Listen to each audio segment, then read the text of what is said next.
Hai guys, welcome back to Satria Arimbawa YouTube channel. Di video kali ini kami akan menjelaskan tentang vaksin booster dan persyaratan vaksin booster. Jangan lupa like, komen, subscribe, dan share ke semua sosial media kalian.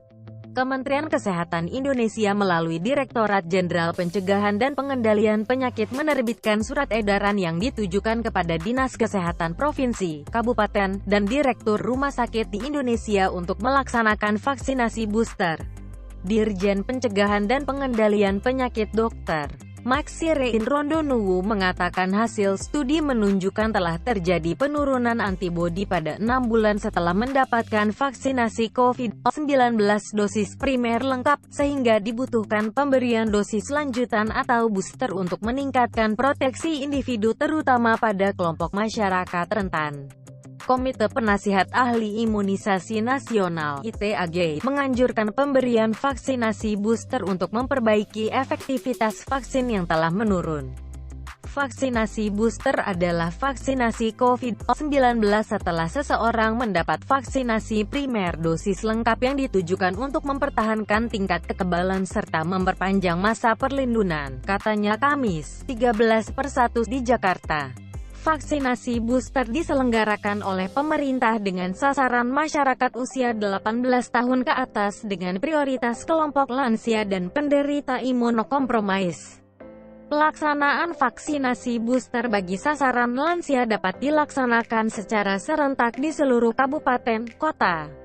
Sementara sasaran non-lansia dilaksanakan di kabupaten, kota yang sudah mencapai cakupan dosis 1 total minimal 70% dan cakupan dosis 1 lansia minimal 60%. Calon penerima vaksin menunjukkan NIK dengan membawa KTP KK. Bisa juga mendaftar melalui aplikasi Peduli Lindungi. Penerima vaksinasi booster berusia 18 tahun ke atas dan telah mendapatkan vaksinasi primer dosis lengkap minimal 6 bulan sebelumnya. Vaksinasi booster dilakukan melalui dua mekanisme, yaitu mekanisme homolog, yaitu pemberian vaksin booster dengan menggunakan jenis vaksin yang sama dengan vaksin primer dosis lengkap yang telah didapat sebelumnya.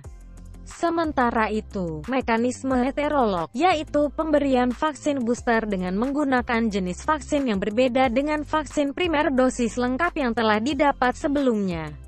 Jenis vaksin yang digunakan antara lain, untuk sasaran dengan dosis primer Sinovac, maka diberikan vaksin AstraZeneca, separuh dosis 0,25 ml, atau vaksin Pfizer, separuh dosis 0,15 ml.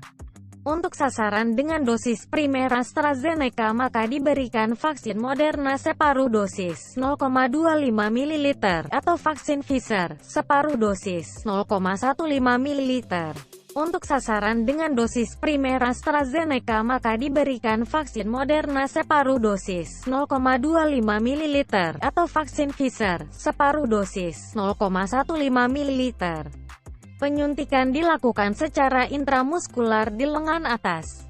Penyuntikan half dose dilakukan dengan menggunakan jarum suntik sekali pakai 0,3 ml yang telah diberikan tanda ukuran dosis 0,15 ml dan 0,25 ml.